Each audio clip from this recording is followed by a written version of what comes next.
दोस्तों, बारिश का मौसम अब चला गया है और अब आने वाला है सर्दियों का सीज़न। तो सर्दियों में जो सब्जियां हम लगाएंगे उसके लिए जो मिट्टी है उसको हमें तैयार करना है। और बारिश में जैसे आपको पता है कि जब तेज़ बारिश होती है तो हमारे गार्डन की मिट्टी से जो सारे न्यूट्रिशन हैं वो ड्रेन आउट हो जाते हैं, मतलब पानी के साथ बह जाते हैं। तो आज मैं आपको बताने वाला हूं कि जो मिट्टी में न्यूट्रिशन की कमी हुई है उससे फिर से दोबारा रिचार्ज कैसे करें, उसमें कौन कौन से आपको खाद मिलाने हैं जिससे आपकी मिट्टी फिर से उपजाऊ बन जाएगी और जो भी आप उसमें सर्दियों वाली सब्जियां लगाएंगे उसमें आपको भरपूर पैदावार मिलेगी, ढेर सारे फूल और फल मिलेंगे।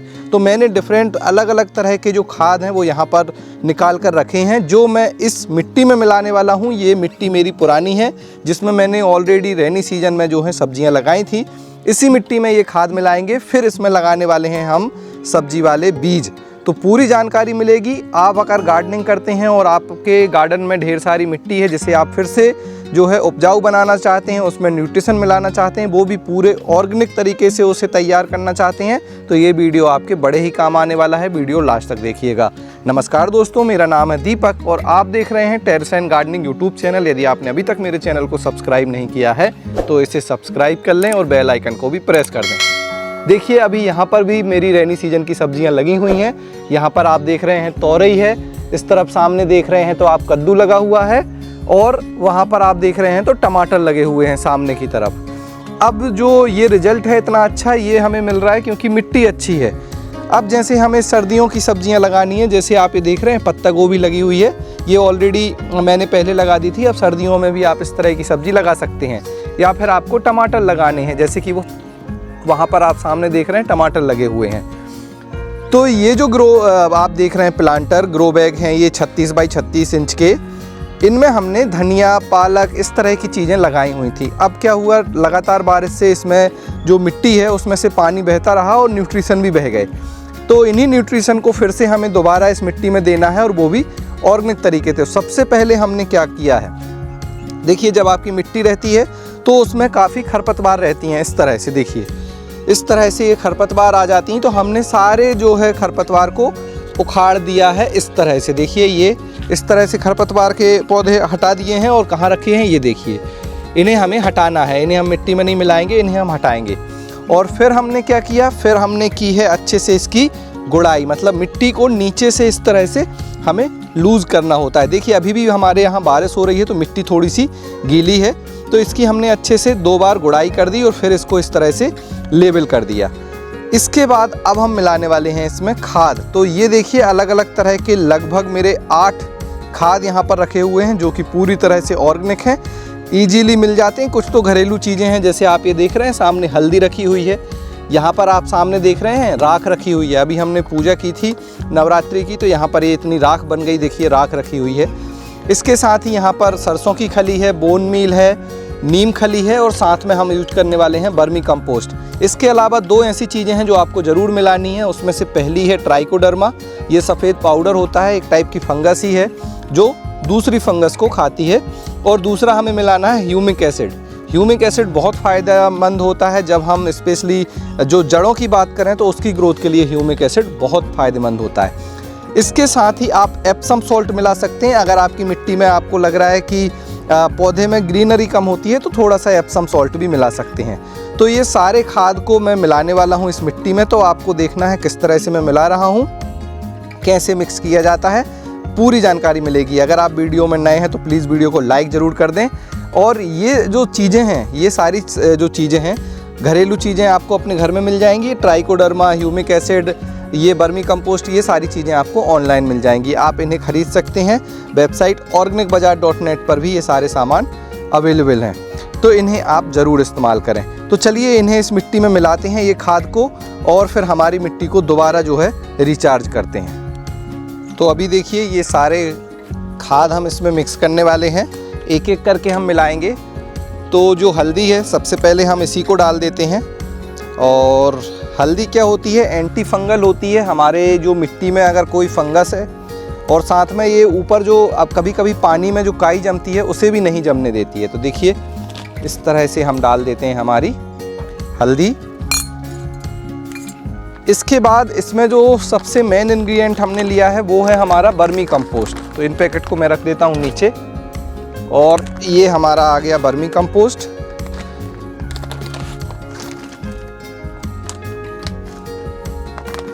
तो ये हमने लिया है लगभग 2 kg। ये 36 बाई 36 इंच का आप ग्रो बैग देख रहे हैं सामने। आप अपने हिसाब से इसे कम ज़्यादा कर सकते हैं, क्योंकि जो आपका ये ग्रो बैग रहेगा इसमें जो मिट्टी है वो आपको मालूम है कि उसमें आपने पहले कितने खाद मिलाए थे। और ये देखिए इस तरह से होता है vermi compost. Pure organic vermi compost आपको मिलेगा इस तरह से। तो ये बहुत ही अच्छा है। तो जब भी आप वर्मी कंपोस्ट मिलाएं ध्यान रखें कि वो अच्छी क्वालिटी का हो, और ये हमारी मिट्टी को बहुत अच्छा उपजाऊ बनाता है। इसमें NPK की थोड़ी थोड़ी मात्रा होती है और साथ में कुछ एसेंशियल मिनरल्स भी इसमें होते हैं जो कि केंचुओं के द्वारा बनाया जाता है। इसके बाद हम मिलाने वाले हैं राख। अब देखिए राख हमारा पोटास का बहुत अच्छा सोर्स है। ये देखिए इस तरह से है।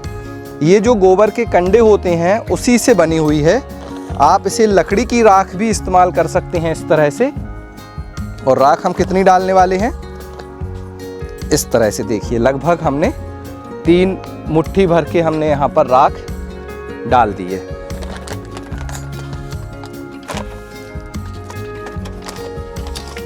अब हमारा आ जाता है यहाँ पर नीम की खली। देखिए ये नीम की खली है और बहुत ज़रूरी होती है और बहुत ही फ़ायदेमंद है। अगर आपके मिट्टी में निमेटोड्स की प्रॉब्लम है या फिर बार बार पौधे सूख जाते हैं, उनमें रोग लग जाता है जड़ों में, तो फिर ये बहुत फ़ायदेमंद होता है। इस तरह से ये मिलती है, सामने आप देख सकते हैं। और लगभग ये इसमें 900 ग्राम नीम की खली आती है, जो कि हम लगभग इसमें मिला देंगे इतनी नीम की खली। और जो ये मैं खाद मिला रहा हूँ इसका फ़ायदा अब मुझे पूरे सर्दियों के सीज़न जो 4 से 5 महीने का रहने वाला है, स्पेशली फरवरी मार्च तक, तब तक मिलने वाला है।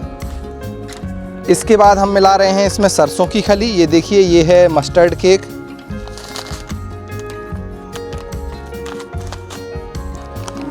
ये कैसा मिलेगा आपको, इस तरह से पाउडर फॉर्म में। और ये सरसों की खली होती है जो तेल निकालने के बाद बच जाती है, उसी का हम इस्तेमाल करते हैं। इसमें नाइट्रोजन बहुत अच्छा होता है, तो पौधे की ग्रोथ और ग्रीनरी के लिए सरसों की खली बहुत ही फ़ायदेमंद मानी जाती है और बहुत ही इजीली मिल जाती है।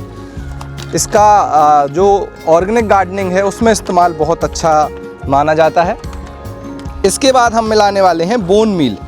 बोन मील ये हड्डियों का चूरा है। ये स्टीम बोन मील होता है, तो इसमें बहुत ज़्यादा स्मेल नहीं मिलेगी आपको और बिल्कुल बारीक पाउडर फॉर्म में होगा। इस तरह से डालते समय ध्यान रखें, आपको इसे इस तरह से नीचे से ही डालना है, हवा में ज़्यादा नहीं उड़ाना है। इसका फ़ायदा क्या होता है, इसमें होता है कैल्शियम और फॉस्फोरस। अब अगर आप टमाटर लगा रहे हैं, बैगन लगा रहे हैं, मिर्च लगा रहे हैं, उस तरह की चीज़ें लगा रहे हैं, तो फिर बोन मील बहुत ही फ़ायदेमंद होता है। साथ में अगर आपने अपने पौधों को फॉस्फोरस देना है तब भी बोन मील बहुत फ़ायदेमंद होता है। इसके बाद हम मिला रहे हैं ट्राइकोडर्मा। ये देखिए ट्राइकोडर्मा का इस तरह से सफ़ेद पाउडर होता है। इसकी 2 चम्मच ही काफ़ी हैं इतनी मिट्टी में, क्योंकि ये खुद ही ग्रोथ करेगी आगे चल के। इसमें जैसे हमने ये मस्टर्ड केक मिलाया है, बाकी चीज़ मिलाए हैं, तो इससे ये ट्राइकोडर्मा खुद ही जो है ग्रोथ करेगी। तो हम थोड़ा सा बस पाउडर इसका मिला रहे हैं, लगभग 2 चम्मच। और फिर हम मिला रहे हैं ये हमारा ह्यूमिक एसिड। ह्यूमिक एसिड की भी हमें थोड़ी सी मात्रा ही मिलानी है इस तरह से। ये हल्का हल्का ब्लैक कलर का रहता है, तो इसमें भी ढेर सारे मिनरल्स होते हैं जो कि जड़ों की ग्रोथ में हेल्प करते हैं। इसको भी लगभग 2 चम्मच के बराबर आपको मिलाना है। ये सारी चीज़ें हमने यहाँ पर मिला दी हैं। मिलाने के बाद अब हमें जो है इस मिट्टी को करना है अच्छे से मिक्स। अब मिक्स करने के 2 तरीके हैं। देखिए, या तो आप इस तरह से 3 फिंगर कल्टीवेटर ले लीजिए और इसी से आपको इस तरह से मिक्स करना है, या फिर आप इसको मिट्टी में दबा भी सकते हैं इस तरह से। ये देखिए फॉर्क की मदद से आप इस तरह से फिर से मिट्टी में हल्का सा इसको इस तरह से दबा दीजिए।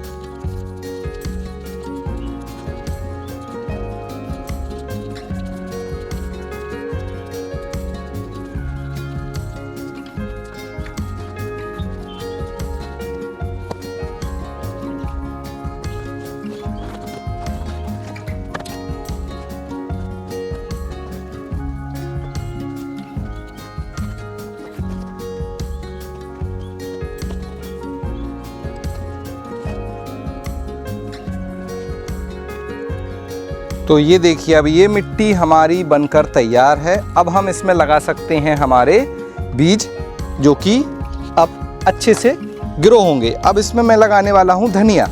अब धनिया लगाने के 2 तरीके होते हैं, तो मैं इस बार धनिया को रो बनाकर लगा रहा हूँ। रो कैसी बनाई जाती है मैं आपको बता देता हूँ। यहाँ से देखिए कुछ इस तरह से हम रो बना लेंगे।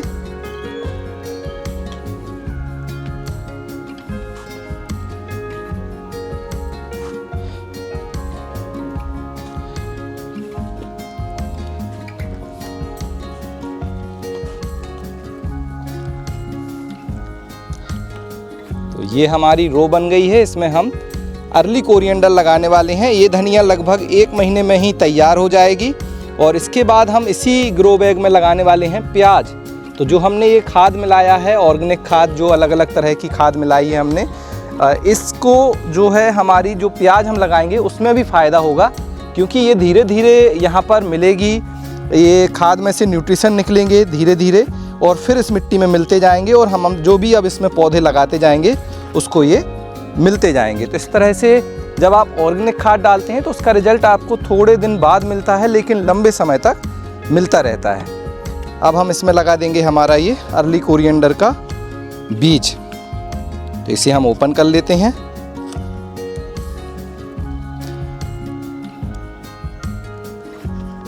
और ये जो बीज है धनिया का, ये भी आपको मिल जाएगा वेबसाइट organicbazaar.net पर, वहीं से आप इसे भी खरीद सकते हैं।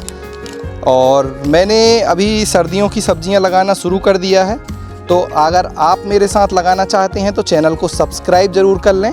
आपको वो सारी डिटेल मिलेगी, कैसे लगाना है, कब लगाना है। और ये देखिए, ये हैं हमारे धनिया के बीज, और ये 2 हिस्से में आए हुए हैं, आप यहाँ पर देख सकते हैं। अगर ये सिंगल होते तो आप इन्हें क्रश भी कर सकते थे 2 पार्ट में, लेकिन ऑलरेडी ये 2 पार्ट में है। तो इस तरह से हम धनिया के बीजों को, जो रो हमने बनाई है, वहाँ पर डाल देंगे। बहुत ज़्यादा देखिए इसमें काफ़ी बीज आते हैं, आपको जो जितने बीजों की ज़रूरत है उतने ही बीज आपको इस रो में डालना है। बहुत ज़्यादा बीजों को नहीं डालना है, वरना फिर पौधे बहुत घने हो जाएंगे तो फिर आपको अच्छा रिजल्ट नहीं मिलेगा। वो खुद ही एक दूसरे से स्पेस को लेकर या खाली जगह को लेकर फाइट करेंगे। 2 पतले रहेंगे और अच्छी आपको जो है मोटी धनिया की पत्ती नहीं मिलेगी। तो इस तरह से हमने ये अर्ली कोरिएंडर के जो बीज हैं, मतलब धनिया के जो बीज हैं, वो लगा दिए हैं। और इसे फिर से हमें इस तरह से पैक करना है। और ये जो पाउच आता है, आप इसी के अंदर इसे रखें, ये इस तरह से लॉक हो जाएगा। यहाँ से आप इसे दबा दीजिए और फिर अच्छे से अंदर स्टोर करके रखिए आप ठंडी जगह पर, तो इसका आप दोबारा इस्तेमाल भी कर सकते हैं। अब हमें क्या करना है, हमारे जो ये रो बनी है, इसे इसी मिट्टी से, जो हमारी मिट्टी है ऊपर जो आई हुई है, इसी से इसे कवर कर देना है इस तरह से। तो जो सीड हैं वो हम इसी मिट्टी से ढकने वाले हैं।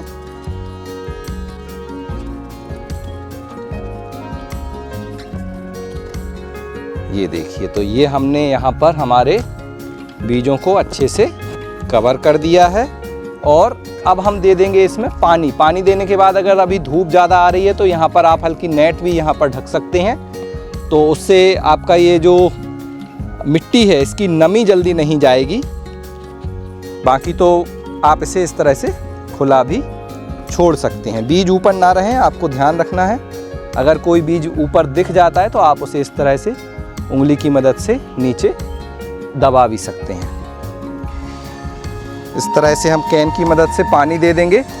और क्योंकि मिट्टी पहले से नीचे की गीली है तो हमें ऊपर की मिट्टी ही गीली करनी है। मतलब कुल मिला के जो बीज हमने अभी बोए हुए हैं, इन्हें बस हमें गीला करना है ताकि उनका जर्मिनेशन शुरू हो जाए। तो इस तरह से हम कैन से ऊपर ऊपर ही पानी देंगे। धनिया के साथ हम पालक और गाजर और चुकंदर भी लगाने वाला हूं मैं। और साथ में मेरा वीडियो पब्लिश है कि अक्टूबर में आप कौन सी सब्ज़ी लगाएं, वो वीडियो ज़रूर देख लीजिए, उससे आपको आइडिया हो जाएगा। तो अभी आप बीज खरीद सकते हैं, मिट्टी तैयार कर सकते हैं और फिर मेरे साथ ये जो सारी सब्जियां हैं इन्हें लगा सकते हैं। तो फिर आपको भी सर्दियों में काफ़ी हार्वेस्टिंग मिलेगी। जिस तरह से मैं हार्वेस्टिंग करता हूँ उसी तरह से आप भी हार्वेस्टिंग ले पाएंगे। तो ये था आज का वीडियो जिसमें हमने जाना कि मिट्टी को फिर से उपजाऊ करने के लिए हमें उसमें कौन कौन से ऑर्गेनिक खाद मिलाने होते हैं। अगर आपके कोई डाउट हैं, कोई सवाल हैं, तो आप कमेंट सेक्शन में ज़रूर लिखें। आप अभी कौन सी सब्जियां लगाने की तैयारी कर रहे हैं उसके बारे में भी मुझे कमेंट्स कर ज़रूर बताएं। बाकी वीडियो अच्छा लगा हो तो इसे लाइक करें, शेयर करें। आज की वीडियो में इतना ही, मिलते हैं आपसे किसी अगले वीडियो में। तब तक के लिए हैप्पी गार्डनिंग।